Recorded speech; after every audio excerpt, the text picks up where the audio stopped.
Assalamualaikum students, how are you? Welcome to Learn Chemistry with Waqas Ahmad. आज हमने जिस topic पे बात करनी है वो है फ्री रेडिकल, और फिर हम देखेंगे कि फ्री रेडिकल और आयंस में क्या डिफरेंस होता है।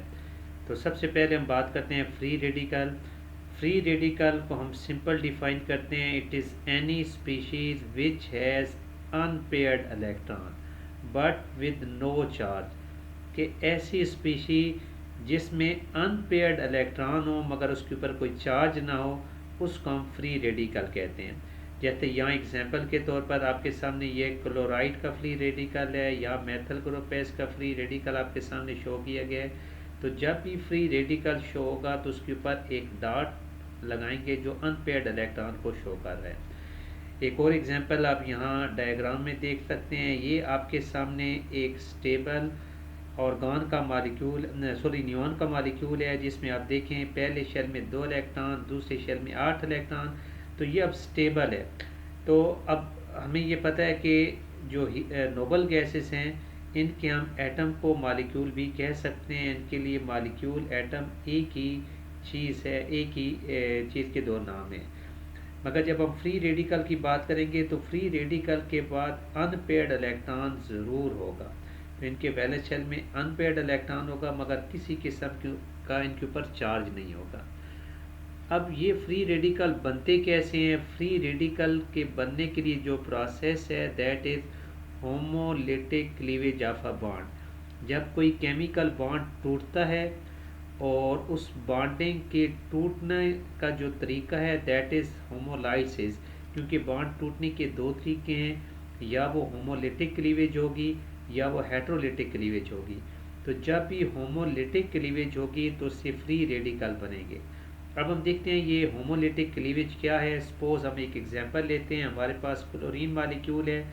अब क्लोरीन मालिक्यूल में एक सिंगल बॉन्ड होता है, 2 क्लोरीन एटम सिंगल बॉन्ड के ज़रिए जुड़े होते हैं, जिसमें दोनों क्लोरीन एटम अपना अपना इलेक्ट्रॉन शेयर कर रहे होते हैं। तो ये हमारे पास शेयर्ड पेयर होता है क्लोरीन मालिक्यूल में, जो दो क्लोरीन एटम को जोड़ रहा होता है। अब अगर बॉन्ड इस तरह टूटे कि एक इलेक्ट्रॉन जो है वो अपने अपने रेस्पेक्टिव एटम की तरफ वो माइग्रेट कर जाएं, तो हमारे पास अब जो रिजल्टेंट स्पीशी बनी है इसको हम फ्री रेडिकल कहेंगे। अब देखें इसमें अनपेयर्ड इलेक्ट्रॉन है मगर इसके ऊपर कोई चार्ज नहीं है। इसी तरह ये भी हमारे पास सेकंड फ्री रेडिकल है, इसके पास भी अनपेयर्ड इलेक्ट्रॉन है मगर कोई चार्ज नहीं है। तो ऐसी क्लीवेज को हम होमोलिटिक क्लीवेज कहते हैं। इसकी एक और एग्जांपल हम मेथल फ्री रेडिकल का बनना देखते हैं। अब जैसे मीथेन है हमारे पास, मीथेन में कार्बन हाइड्रोजन के दरमियान सिंगल बॉन्ड है। तो अब अगर बॉन्ड इस तरह टूटे, होमोलाइसिस हो कि एक इलेक्ट्रॉन जो है वो हाइड्रोजन की तरफ चला जाए और दूसरा इलेक्ट्रॉन जो क्लोरीन को वापस मिल जाए, तो अब हमारे पास रिजल्टेंट 2 फ्री रेडिकल बनेंगे। एक हमारे पास हाइड्रोजन का फ्री रेडिकल बनेगा और एक मेथल ग्रुप का फ्री रेडिकल बनेगा। और इसमें आप देख सकते हैं कि मेथल ग्रुप के फ्री रेडिकल में भी अनपेयर्ड इलेक्ट्रॉन है मगर चार्ज नहीं है। हाइड्रोजन के पास भी अनपेयर्ड इलेक्ट्रॉन है मगर चार्ज नहीं है। लिहाजा मेथल फ्री रेडिकल जो हम शो करेंगे ऊपर डॉट लगा देंगे, हाइड्रोजन के ऊपर भी हम डॉट लगा देंगे, ये इनके फ्री रेडिकल को शो कर रहे हैं। इसके बरक्स जो सेकंड क्लीवेज होती है वो हेट्रोलिटिक क्लीवेज कहलाती है। और हेट्रोलिटिक क्लीवेज से हमेशा जो प्रोडक्ट होंगे वो हमारे पास फ्री रेडिकल नहीं बनेंगे बल्कि आयन्स बनेंगे। अब ये जो आयन्स हैं ये पॉजिटिव भी हो सकते हैं, नेगेटिव भी हो सकते हैं। अब हेट्रोलिटिक क्लीवेज में होगा कैसे कि जैसे हमारे पास मेथल क्लोराइड है। अब अगर बॉन्ड यूँ टूटे कि जो हमारे पास दोनों electron which are responsible for bond formation, अगर ये दोनों के दोनों electron they move toward the chlorine, तो ये दोनों क्लोरीन की तरफ चले जाएं, तो अब यहाँ देखें हमारे पास क्लोराइड आयन बन गया। अब इस क्लोराइड आयन के पास 8 इलेक्ट्रॉन आ गए, लिहाजा उसके ऊपर नेगेटिव चार्ज आ गया। अब चूँकि ये दोनों इलेक्ट्रॉन कार्बन से दूर चले गए, लिहाजा हमारे पास कार्बन के ऊपर पॉजिटिव चार्ज आ गया, एक कार्बोकैटाइन बन गया। तो हेट्रोलिटिक क्लीवेज में दोनों इलेक्ट्रॉन जो बॉन्ड फॉर्मेशन का सबब बन रहे होते हैं वो उस एटम की तरफ चले जाते हैं जो ज़्यादा इलेक्ट्रोनेगेटिव है, और रिजल्टेंट के तौर पे हमारे पास एक नेगेटिव आयन यानी एनाइन बनेगा और एक पॉजिटिव आयन यानी कैटाइन बनेगा। तो ऐसी क्लीवेज को हेट्रोलिटिक क्लीवेज कहते हैं। अब हम देखते हैं कि आयन्स और फ्री रेडिकल में डिफरेंस क्या है। तो आयन्स के मुतल्लिक ये बात ध्यान में रखें कि ions they are charge species, ये हमेशा चार्ज स्पीशीज़ होंगे। इनके ऊपर कोई ना कोई चार्ज होगा, या ये पॉजिटिव चार्ज होंगे या ये नेगेटिवली चार्ज होंगे।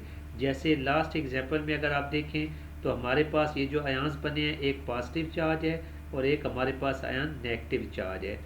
तो ions they are charge species, मगर जो फ्री रेडिकल होते हैं they are neutral, they have no any charge, इनके ऊपर कोई चार्ज नहीं होता। सेकंड डिफरेंस, जो आयन्स होंगे they will have even number of electrons, इनमें इलेक्ट्रॉन हमेशा इवन नंबर में होंगे। जैसे लास्ट एग्जांपल अगर हम दोबारा देखें तो ये क्लोराइड में आप देखें हमारे पास 8 इलेक्ट्रॉन हैं। तो चूँकि इलेक्ट्रॉन इवन नंबर में है लिहाजा इसके ऊपर कोई ना कोई चार्ज होगा। अगर जैसे यहाँ कार्बन के ऊपर पॉजिटिव चार्ज है तो यहाँ क्लोराइड के ऊपर नेगेटिव चार्ज है। तो आयन्स में इलेक्ट्रॉन इवन नंबर में होते हैं, मगर फ्री रेडिकल में जो इलेक्ट्रॉन्स होंगे वो ऑड नंबर में होंगे, वो इवन नंबर नहीं होंगे। तीसरा डिफरेंस, आयन्स में हमेशा इलेक्ट्रॉन पेयर्ड होंगे, कोई अनपेयर्ड इलेक्ट्रॉन नहीं होगा। जैसे दोबारा अगर आप एग्जांपल यहाँ देखें तो यहाँ क्लोरीन का अगर आप क्लोराइड का आयन देखते हैं तो ये सारे इलेक्ट्रॉन पेयर्ड हैं, कोई अनपेयर्ड इलेक्ट्रॉन नहीं है। मगर जो फ्री रेडिकल होंगे, फ्री रेडिकल में अनपेयर्ड इलेक्ट्रॉन ज़रूर होगा। फोर्थ डिफरेंस है, आयन्स बनते हैं due to hetero cleavage of a bond, जब भी हेट्रो क्लीवेज बॉन्ड की होगी तो then ions will be form. मगर जो फ्री रेडिकल बनते हैं they are form due to homolytic cleavage of bond, ये होमोलिटिक क्लीवेज से बनते हैं। नेक्स्ट हमारे पास डिफरेंस आ रहा है, आयन्स जो हैं they have unequal number of protons and electrons, के आयन्स में इलेक्ट्रॉन्स और प्रोटॉन्स इक्वल नहीं होंगे, लिहाजा आयन्स चार्ज स्पीशीज़ हैं। अगर उनमें इलेक्ट्रॉन ज़्यादा हैं तो आयन्स के ऊपर नेगेटिव चार्ज है, अगर प्रोटॉन ज़्यादा हैं तो उनके ऊपर पॉजिटिव चार्ज है। अब चूँकि फ्री रेडिकल न्यूट्रल होते हैं लिहाजा they have equal number of electrons and protons, इनमें इलेक्ट्रॉन प्रोटॉन्स इक्वल होते हैं।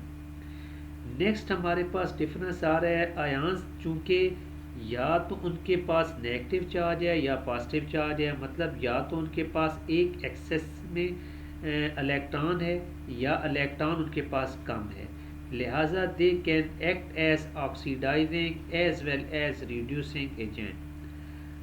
अगर इनके ऊपर पॉजिटिव चार्ज है, पॉजिटिव आयन है तो they will act as oxidising agent, अगर वो नेगेटिव आयन्स हैं then they will act as reducing agent.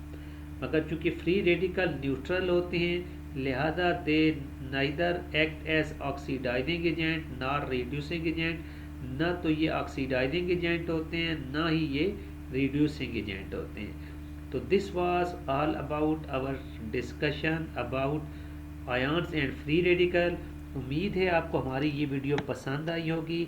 मज़ीद अच्छी वीडियोज़ के लिए आप हमारे चैनल को सब्सक्राइब करें। Thank you.